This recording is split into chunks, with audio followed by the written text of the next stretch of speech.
البدع والأهواء، أهل البدع العقائدية وأهل البدع السياسية. نقول بيننا وبينكم السلف، بيننا وبينكم الكتب، كما فيقول البدع بيننا وبينكم. بسم الله الرحمن الرحيم.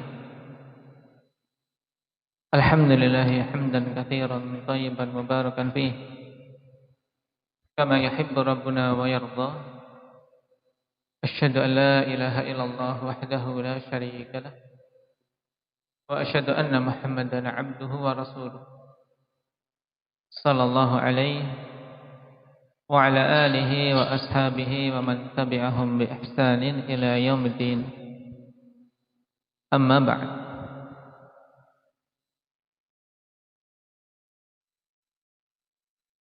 Pada teman yang lalu, akhwan fillah, kita membahas tentang syubhat dari kalangan Asy'ariyah, demikian pula Kullabiyah, dan yang semisalnya menyatakan bahwasanya Al-Qur'an itu atau kalamullah itu maknan wahid, makna yang satu. Bagaimana membantah hal ini? Indak Hudzaifah.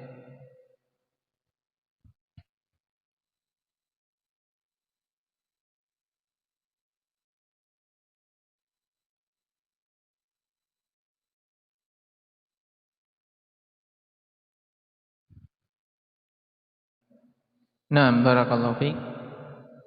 Membantahnya dengan cukup memberikan satu pertanyaan. Dan ini kebiasaan para immatus salaf, ikhwani fillah, ketika membantah ahli bidah. Telah kita lewati dahulu ketika membaca dialog Abdul Aziz Al-Makki dengan Bishr Al-Marisi.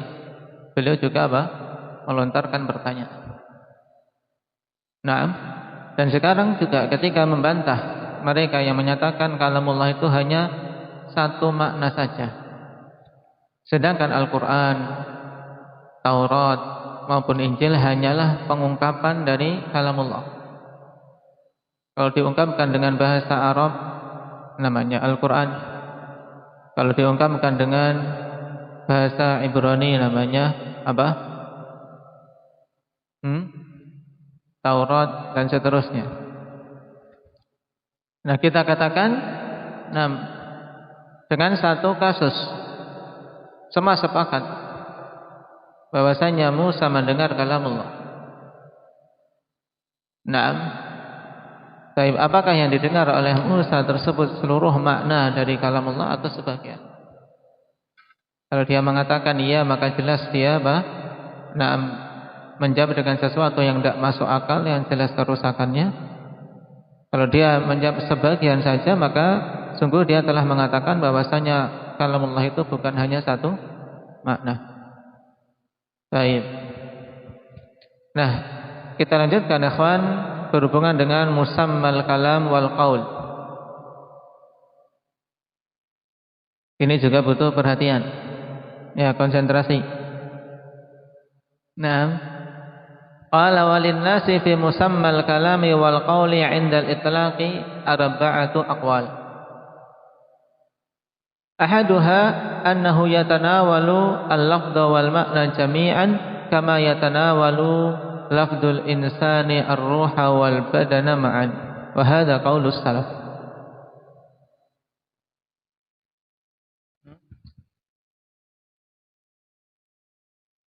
Lirruhi sama. Kalau lirruhi dengan bantuan huruf jar, apa-apa, maknanya sama. Baik. Nah, manusia tentang apa? Tentang kata al-kalam dan al-qaul. Sekarang kita ingin membahas tentang apa? Tentang kata itu, yaitu al-kalam dan apa? Al-qaul. Ya. Ketika diungkapkan secara mutlak, maka manusia terbagi menjadi 4 pendapat. Yang pertama, bahwasanya ketika dikatakan al-kalam atau dikatakan al-qaul, ya, ini mencakup apa? Lafaz dan maknanya secara keseluruhan. Itulah kalam, itulah qaul. Ya. Misalnya seorang mengatakan hadza kalami. ini perkataanku. Nah, pendapat pertama menyatakan bahasanya kata kalam ini perkataanku, maksudnya apa? Mencakup lafadznya juga mencakup maknanya. Ya. Kira-kira ya memang seperti ini ya tidak? Inilah yang kita pahami. Sebagaimana lafadz insan, ya kata insan ya kawan, al-insan. Maka tergambar pada orang yang mendengar ketika diberitakan al-insan. Ya tergambar pada dirinya pemahaman bahwasanya namanya insan ya ada ruh, ada badan, mencakup ruh dan badannya, itulah manusia. Paham? Kalau sekedar badan saja maka itu apa? Bangkainya, ya tidak.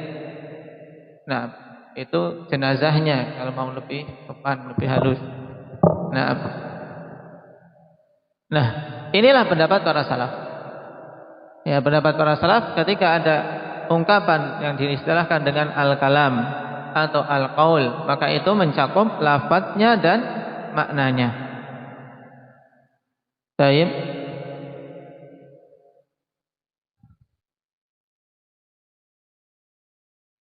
Sehingga di sisi mereka qanifillah, nah, al-kalam dengan al-qaul yaitu apa? Ismul lafzi bi syartin an yakuna hadzal lafzu dallan ala makna. Baik. Yaitu isim lafaz yang disyaratkan bahwasanya lafaz tersebut menunjukkan atas suatu makna. Dan ini yang merupakan apa? Merupakan pendapat para ahli nahwu juga apa? Hal-hal yang mereka definisikan dalam pembahasan-pembahasan mereka. Jadi sebenarnya secara logika ya sesuai dengan apa? Dengan lughah, dengan akal sehat, namanya kalam ya mencakup lafaz dan makna. Pendapat kedua asani ismul lafzi faqat. Wal makna laisa juz'a musammahu bal huwa matlula musammahu. Yang kedua yang dimaksud dengan kalam yaitu lafadznya saja. Mau dia lafadznya saja. Nah, sedangkan makna, kawan, ya sedangkan makna bukanlah bagian dari apa? Dari istilah kalam tersebut. Tapi menurut mereka maknanya itu hanya madlula musammah, yaitu sesuatu yang ditunjukkan oleh kata tadi. Baik, maksudnya bagaimana? Maksudnya kalam. Ya, kalam. Sekarang kata kalam. Pendapat kedua mengatakan kalam ini hanya apa? Lafadznya saja. Sedangkan maknanya itu adalah sesuatu yang ditunjukkan oleh kalam itu, tidak tercakup dalam istilah kalam. Baik. Nah, ini pendapat wa hadza qaulu jama'atin minal Mu'tazilah wa ghairihim. Ini adalah pendapat segolongan dari kalangan Mu'tazilah dan yang lainnya. Baik. Maksudnya kalam dan qaul, ikhwan, ya.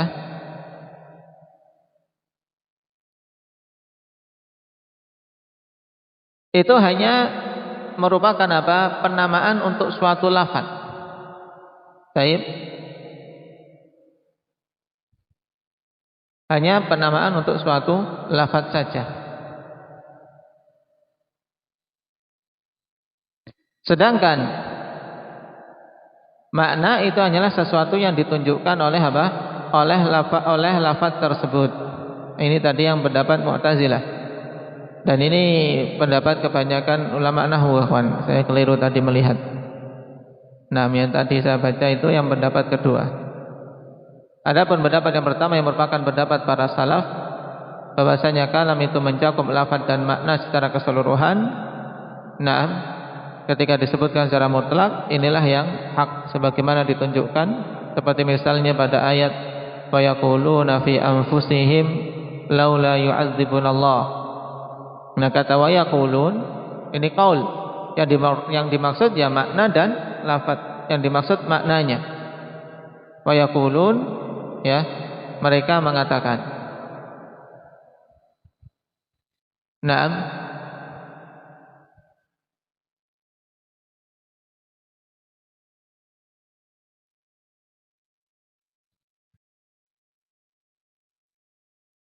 Tapi apa wa yaquluna fi anfusihim laula yu'adzibunallah, mereka katakan di apa jiwa-jiwa mereka, menunjukkan apa? Wa yaqulun di sini tidak apa? Tidak ada lafadznya. Perhatikan. Wa yaquluna fi anfusihim laula yu'adzibunallah. Mereka katakan di jiwa-jiwa mereka, yaitu mereka katakan di hati mereka, seandainya saja Allah tidak mengadab kami. Termunculkan lafaz tidak? Tidak muncul lafaz. Kenapa? Karena mereka hanya mengatakan itu di hati-hatinya, sehingga tidak dikatakan kalam yang seperti ini.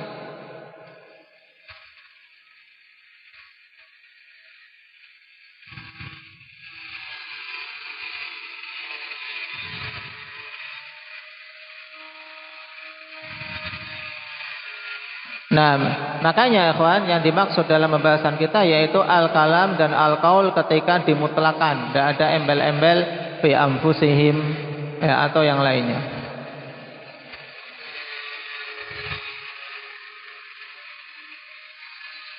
Baik. Demikian pula ketika kita mengatakan al-kalam indan nuhah misalnya, al-kalam di sisi ulama nahwu, maka tentunya bukan pembahasan kita, paham? Qala wa hadza qaulu jama'atin minal Mu'tazilah wa ghairihim, yang menyatakan kalam itu hanya sekedar lafaz, bukan makna. Makna hanya sekedar makna adalah sesuatu yang ditunjukkan oleh kalam itu. As-salis annahu ismun lil makna faqat wa itlaquhu 'ala al-lafzi majaz li'annahu dalun 'alaih. Ya, yang ketiga ikhwan, itu hanya untuk makna saja. Sedangkan penggunaan lafaz itu sekedar majaz. Karena apa? Lafaz itu sesuatu yang menunjukkan makna. Nah, wa hadza qaulu Ibnu Kullab wa man ittaba'ah, dan ini pendapat Ibnu Kullab dan orang-orang yang mengikutinya.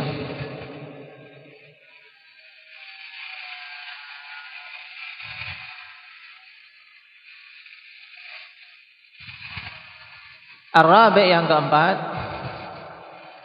annahu mushtarakun bainal lafzi wal ma'na, hadza qaulu ba'dil mutaakhirin minal kullabiyah.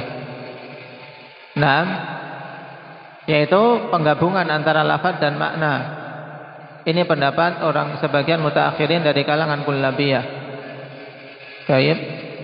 Cuman pendapat ini berbeda dengan pendapat salaf yang di depan. Ya, harus bedakan. Kenapa? Karena mereka ini menjadikan kalam itu ya dimutlakan atas lafaz dan makna dengan cara istirakul lafzi. Maksudnya apa? Itu adalah sinonim saja. Lafaz dan makna sesuatu yang mustarak, sesuatu yang bersinonim.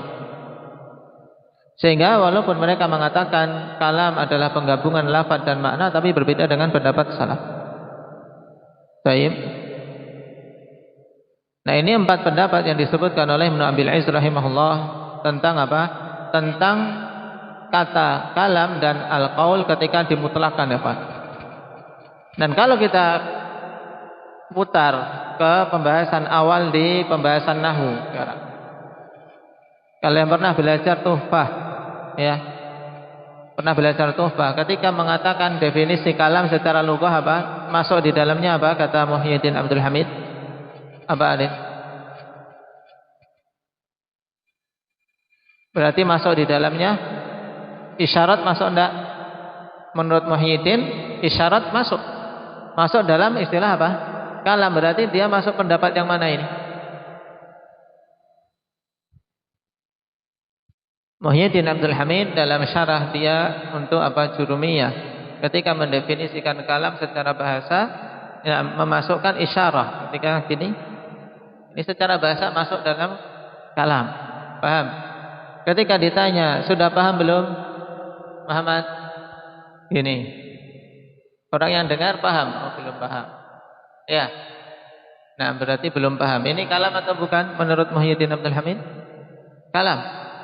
Nah, berarti dia ikut pendapat yang mana? Makanya kalau nanti mau mengajarkan tuhfah, di sini harus ditanbih. Karena ini apa? Keyakinan yang menyelisih keyakinan ahli sunnah, menyelisih keyakinan para salafun salih ridwanullah alaihim. Pendapat mana, Rifki? Hah? Pendapat Ibnu Kullab dan yang lainnya, ya, pengikutnya. Kenapa? Karena mereka hanya memaknakan kalam itu adalah intinya pada sesuatu yang bermakna, ya tidak? Yang bisa dipahami maknanya. Maka menurut mereka ketika mengisyaratkan masuk dalam kalam walaupun tidak ada lafadznya, paham? Nah, disinilah na'am mereka terjatuh, Pak. Baik.